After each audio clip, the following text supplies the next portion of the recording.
Evening. There, recordings in progress. If I suddenly am swatting at something, it's a cat, so just don't mind that. But welcome everyone. It's so good to see you all here tonight at the hall and on Zoom. I'm going to share my screen in a moment, but I wanted to introduce myself again. My name is Merideth Cooper. I'm queer, I'm neurodivergent, I'm a parent, I'm a special education teacher, and I've been active in protests, like actual protests, not just against substitute teachers, since like 20 years ago when I joined a protest against Republican politician Roy Ashburn, who was speaking at a so-called traditional family values rally and against gay rights. Ironically, he later came out as gay. So, there you have it. I'm going to share my screen in a moment, and then we will start talking about feminists fighting transphobia. Oh wait, it's not letting me share my screen.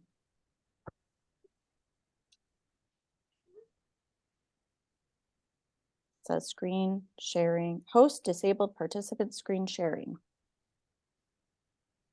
Our Zoom tech, Christina, is giving you access. You should be able to share your screen now. Okay, awesome, thank you. Okay, let's look at my slideshow. Oh wait, hold on. Sorry, it always takes me a second to figure out, I want to do presenter view. Okay, can you see my slides, but not my notes? Absolutely, yeah, I can. Awesome, okay. So welcome again. We are going to be talking about feminists fighting transphobia. And so tonight I'm going to give you some information, background information, and a lot of you know a lot of this stuff, but it's important to make sure, we're kind of all on the same page as far as what's going on.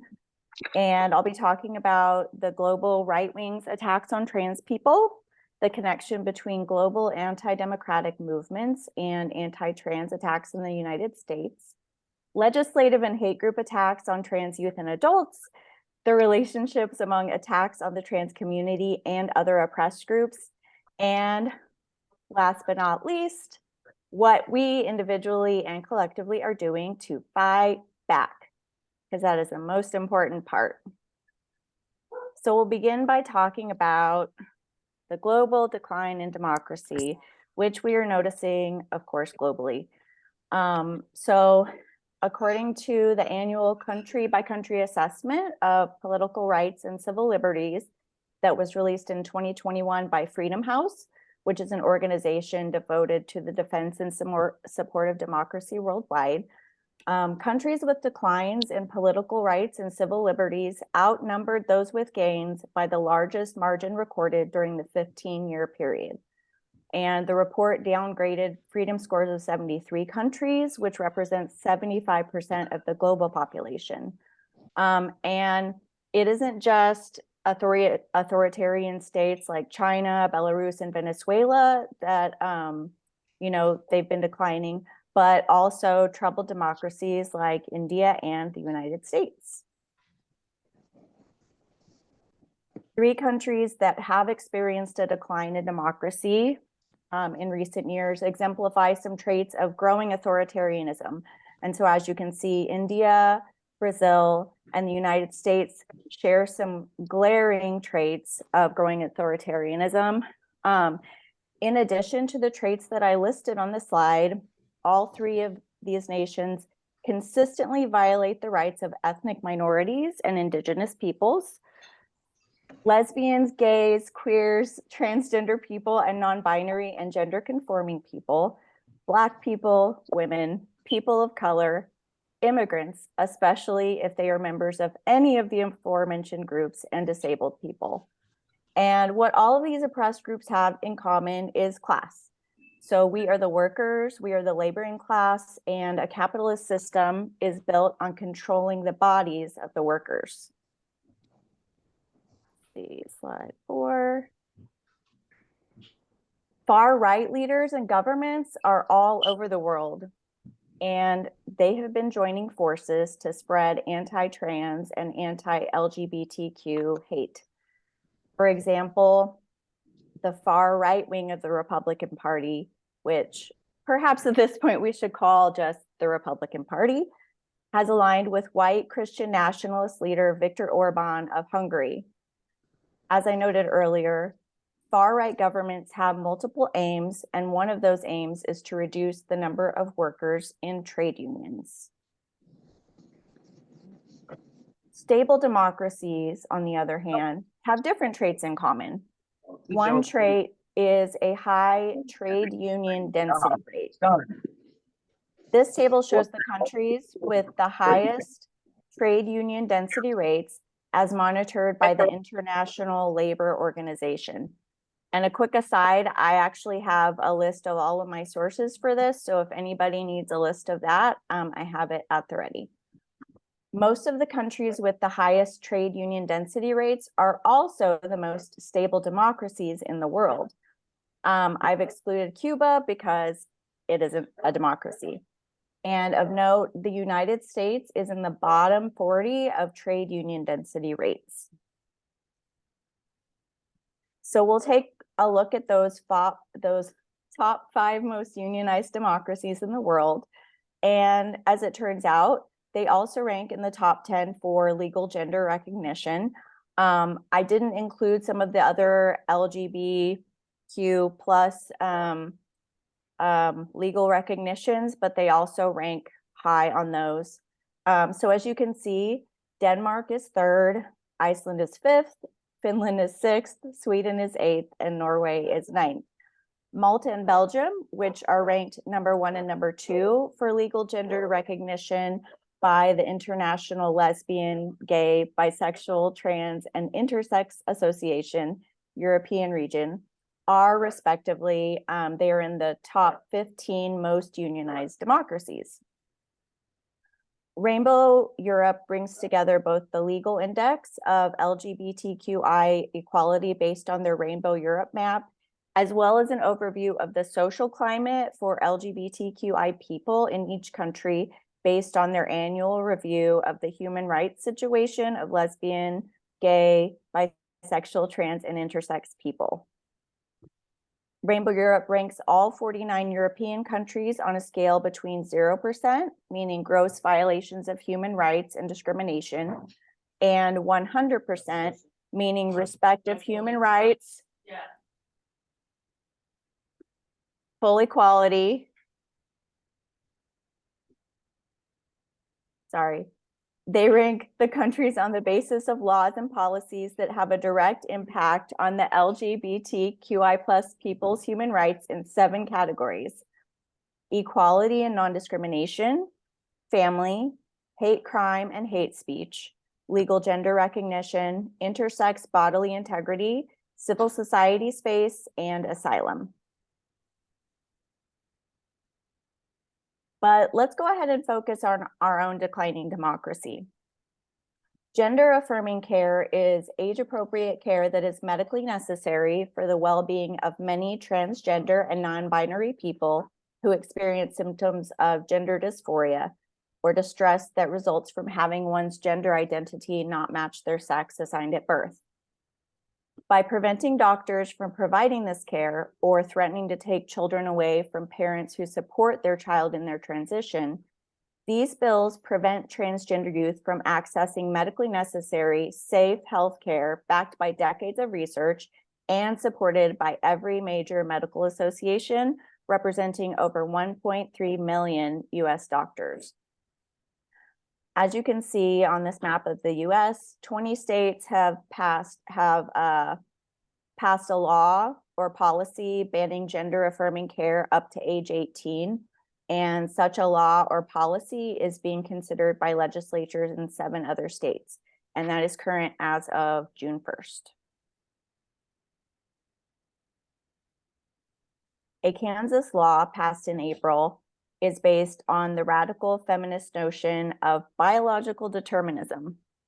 The law was vetoed by the governor, and then it was overridden by the state legislature and became law in late April. The legislation bars individuals who are born without the ability to produce eggs for reproduction from using women's restrooms, locker rooms, and other gender-specific areas.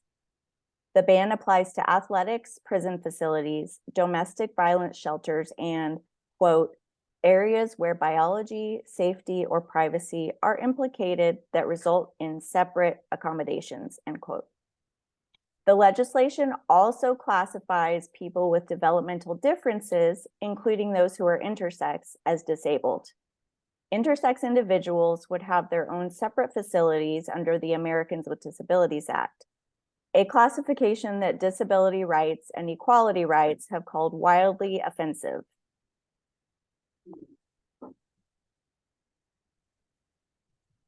In Montana in April, the Senate voted 32-17 on party lines to approve amendments made in the House, the body's final action on the bill that seeks to ban the use of puberty blockers, cross-sex hormones, and surgery to treat minors diagnosed with gender dysphoria.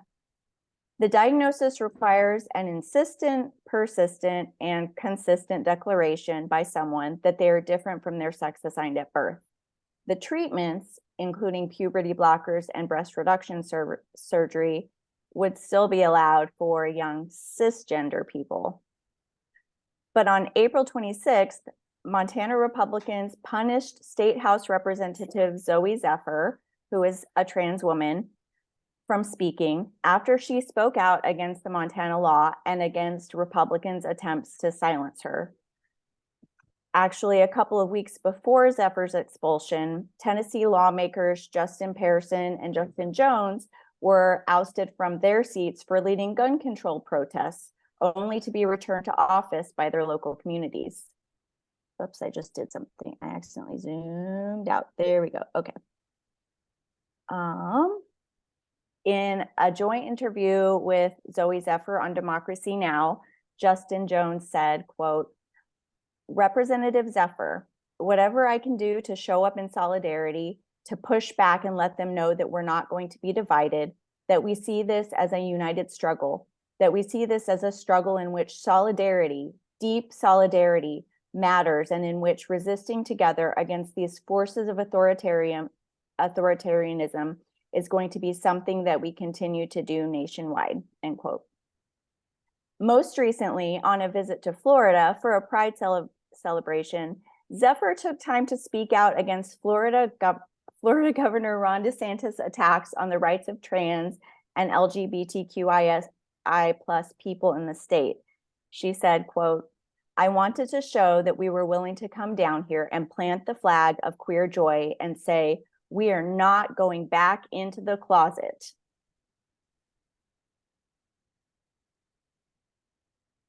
It's important, though, to take a look at, if I can just move this,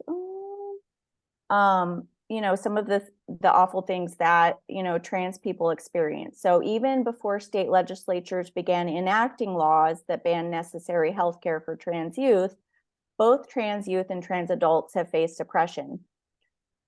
This statistic shows the results of a focus group held in August 2015 by Positively Trans, which is a project of Transgender Law Center with transgender women of color living with HIV in Atlanta, Georgia, and Miami, Florida. The purpose of the groups was to generate information to illustrate, with real experiences and stories, the resilience, challenges, and barriers the trans community faces. So if we're looking at some of the violence that both trans men and trans women experience, it's completely sobering and is one of the things that we're fighting against. The violence that trans people so frequently experience too often becomes fatal. An Epidemic of Violence 2022, Fatal Violence Against Transgender and Gender Nonconforming People in the United States in 2022, shows that the many types of stigma faced by transgender and gender nonconforming people result in greater risk of discrimination, as well as less access to status, power, and resources. The risk of discrimination includes discrimination in employment, healthcare, and housing, which contributes to more risk of poverty and instability or lack of housing. Social isolation leaves trans and gender nonconforming people with worse mental health and physical health, which can lead to a higher risk of violence. The stigma, bias, and discrimination is compounded for trans and gender nonconforming people who hold multiple marginalized identities. Trans women and trans people of color are at higher risk of fatal violence. This is particularly true for Black transgender women who face constant racism, sexism, and transphobia. Okay, I need to adjust this just a little bit. Hold on, sorry. There we go. Nevertheless, we see trans people organizing to make change, and thousands of people are joining them in protest. For example, West Dakota, a drag queen in Brooklyn, organized a rally for Black trans people that would evoke one of the most notable protests in New York history, the Silent Parade, when the NAACP assembled nearly 10,000 people in 1917, all wearing white and silently marching down Fifth Avenue to demand an end to violence against Black people. Organizers estimated that 15,000 people attended the Black Trans Lives Matter March in June 2020. And we're continuing to see momentum on this front. It's also crucial that we keep in mind all the intersecting identities of trans, non-binary, and gender nonconforming people. An article that appeared in the Washington Post online on May 6, 2022, cited Emmett Schelling, a 41-year-old trans man and executive director of the Transgender Education Network of Texas, quote, "The people who actually burn when everything burns down are people like me, our Black trans women, our queer kids who have been kicked out on the streets by their family," end quote, he said. Quote, "They are at enormous risk for sexual assault, for physical assault, for a lifetime of poverty, a lifetime of lack of healthcare access," end quote. Schelling said that his organization has been approached by trans men and non-binary people seeking safe means to abortions. According to Schelling, even before Texas' 6-week abortion ban went into effect, it was increasingly difficult for individuals to find abortion care in Texas, especially trans men. We have to pay attention to the intersecting identities of trans adults and trans youth. Disabled trans and non-binary people, including autistic people, are often left out of the conversations because their disabilities and differences have already made it more difficult for them to access healthcare. Notably, trans and non-binary people are 3 to 6 times more likely than cisgender people to be autistic. And I want to make a note about using autistic with a capital A. Lydia X.Z. Brown, who is an autistic American disability rights activist, wrote, quote, "In the autism community, many self-advocates and their allies prefer terminologies such as capital A autistic, autistic person, or autistic individual, because we understand autism as an inherent part of an individual's identity, the same way one refers to Muslims, African Americans, lesbian, gay, bisexual, transgender, queer, gifted, Chinese, athletic, or Jewish." And one of the photos I have on here is of Devin Price, who is a trans man and the author of Unmasking Autism, which talks about both his journey towards understanding he is autistic, as well as other trans and non-binary folks' similar journeys. Many of those same identities are being targeted by the same groups that target trans people. This is a map showing demonstrations in orange and political violence in blue, along with a timeline of events developed by the Armed Conflict and Event Data Project, or ACLED. ACLED, which monitors political violence and demonstrations, noted that in April of this year, members of the Proud Boys vandalized the windows of a Lutheran church in Fresno, California, after the church showed support for LGBTQ+ people.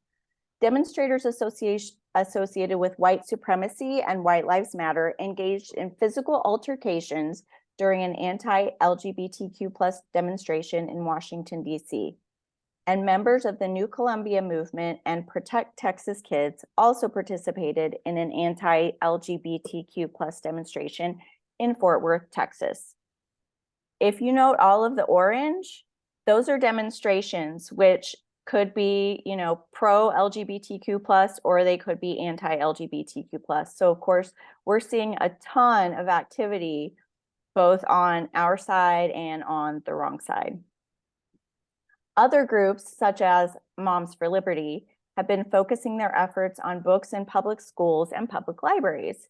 Together, the content of banned books illuminates how the movement to censor books affects a diverse and varied set of identities, topics, concepts, and stories. So far, just this school year, 11 of the 874 unique titles that were banned in 10 or more districts. These are those titles, sorry.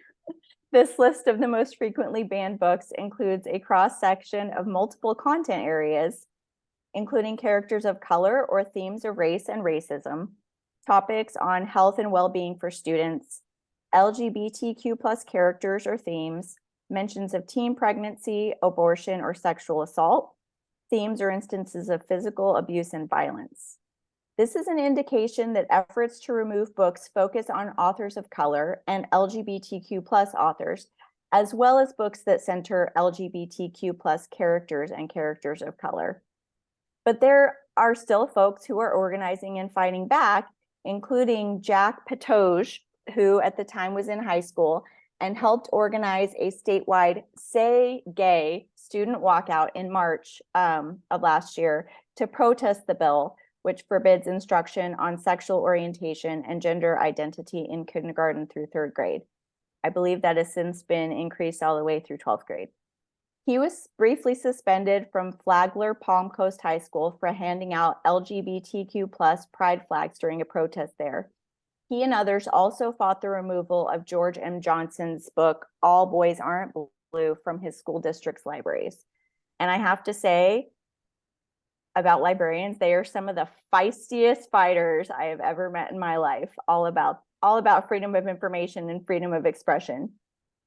But I wanted to talk about some things that have happened locally in Sacramento, since I live in Sacramento.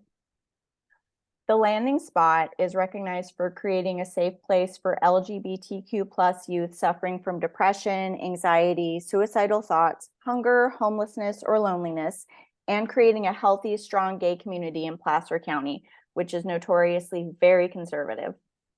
Since 2016, Loomis Basin Congregational United Church of Christ has operated the Landing Spot, which is a non-religious support group for LGBTQ plus youth and their parents in Placer County. The Landing Spot activities include hosting monthly support groups and organizing activities, speakers, and events. In addition, the Landing Spot has met at high schools to work directly with school wellness center staff and counselors to provide support to LGBTQ plus students. But notorious disinformation group Project Veritas created a video in which they posed as parents seeking support for their transgender child, and then they illegally videotaped a conversation with Pastor Casey Tinnen of Loomis Basin United Church of Christ, according to the church officials. In the video, the creators twisted Tinnen's words into making it seem like he was encouraging students to lie to their parents. But that simply wasn't what Tinnen told the video creators posing as parents. And I don't know if any of you have seen that video, but the editing, like every 3 seconds, it's just obviously a bunch of BS. It makes me so angry. Also, leaders of 3 area school districts and the Loomis mayor hastily jumped on a community bandwagon and halted partnerships with the Landing Spot. They also canceled a youth drag show that was scheduled to take place at Roseville High School. As a result of the video, Tinnen has received death threats, and the Proud Boys were outside his home March 22nd and March 23rd, calling Tinnen slurs through a megaphone while live streaming and giving out his address. There was also a bomb threat against him. So we can see that groups like the American Council, which you can see the picture of Tanner DeBella, who is one of the leaders at the American Council, as well as Moms for Liberty, are targeting trans, non-binary, and LGBTQ plus youth and adults. They are targeting books that represent a diversity of viewpoints. They are targeting reproductive justice rights. And they are working with other groups to target immigrants and other traditionally marginalized groups. Yet students at West Park High School in Roseville organized a walkout in demand of change when the drag show was canceled. And along with more supporters, they gathered at the district building to protest what happened. They're not taking this lying down or even sitting down. We should move on to talk about TERFs. Traditional radical feminists, often referred to as trans-exclusionary radical feminists, are believers in biological determinism. They view humans and human life through the lens that biology is destiny. As they interpret it, women's perceived inferiority is based on their biology, and men are the enemy. This is a reverse image of patriarchal hatred of women. Radical feminists see men as the problem and present women as the natural victims of men. As long as women are oppressed due to the presence of their reproductive organs, rather than a deeper social economic root of gender inequality, there is no space for trans women in the sisterhood. And furthermore, radical feminists see women's oppression as the single important factor, which forces women of color to choose between their gender and their race, which of course has led to appalling episodes of racism. Radical feminists have also aligned themselves with the far right in the United States, in Australia, and in other places. And for capitalism to prosper, it has always needed the male-ruled family, which relies on a rigidly binary gender regime. Women in the role of wife and mother, reproducing workers, caring for them, and keeping them fit for work, oils the wheels of profit. And this, of course, leaves no place for queer and trans people. Homophobia, transphobia, and male-female only genders are inextricably tied to the sexist underpinning of the economy. Because capitalism's other buttress is racism, the penalties, of course, are even harsher for people of color. If we go back to talking about Sacramento, during the last 2.5 months alone, we have seen right-wing hate groups that in the past had different goals joining forces to disrupt LGBTQI+ events.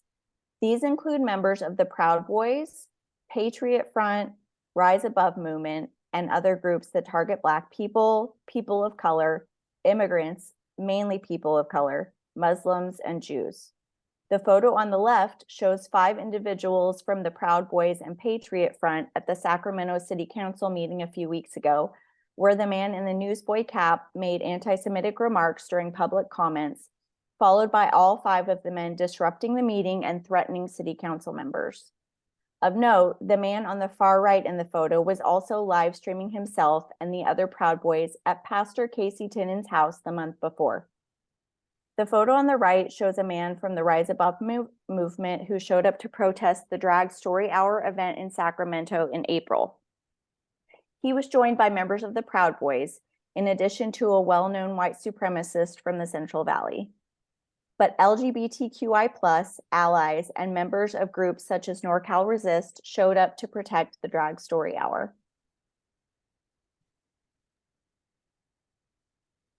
People of all identities who know that the far right wing is targeting marginalized groups one by one are coming together to support one another's causes. Far right fascist groups, including the Proud Boys and neo-Nazis, are being met with resistance.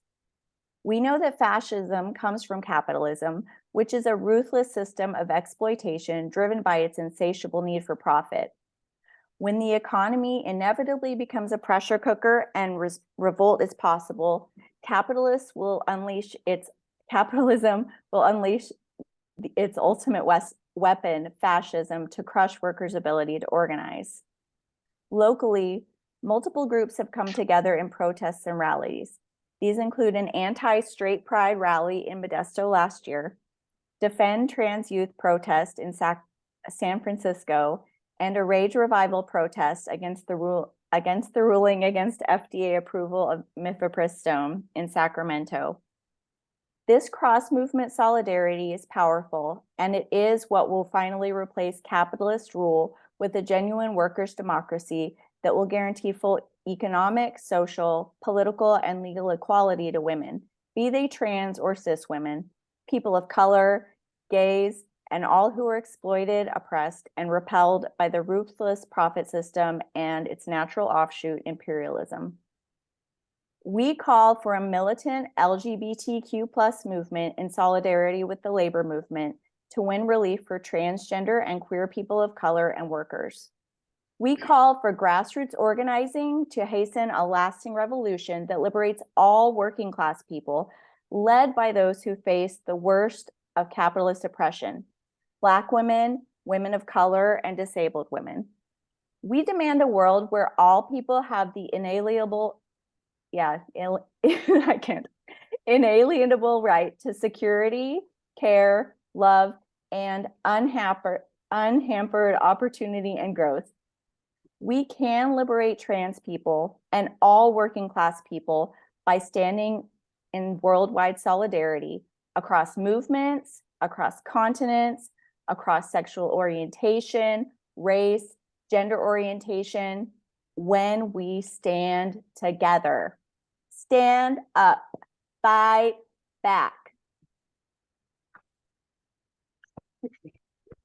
Thank you.